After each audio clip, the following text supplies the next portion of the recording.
Bllokimi 4 kolektorëve në Shkodër vitet e fundit ka sjellë probleme në qytet, sa herë që ka rreshje intensive shiu. Aktualisht ka nisur procesi i pastrimit në 3 prej tyre. Përgjegjësi i sektorit të ujitjes pranë bashkisë, Muhamet Muça, bëri të ditur se ndërhyrja është përqendruar në hapjen dhe pastrimin e kolektorëve nga zona e Xhabijes deri në fund të lagjes Dobraç. Sipas tij, këta kolektorë nuk ishin pastruar asnjëherë më parë, çka kishte krijuar probleme të vazhdueshme me kullimin e ujrave, veçanërisht gjatë rreshjeve.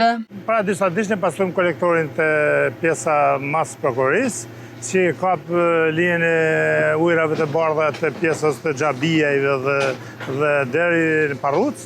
Sot po punojmë këtu në pjesën e kolektorit, që ka pjesën e Nocës dhe pothuajse pjesën më të madhe të qytetit Unaza Perëndimore, plotësisht Unaza Perëndimore.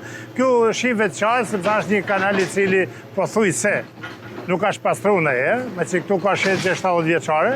Në këtë kuadër puna po vazhdon me ritme të kënaqshme.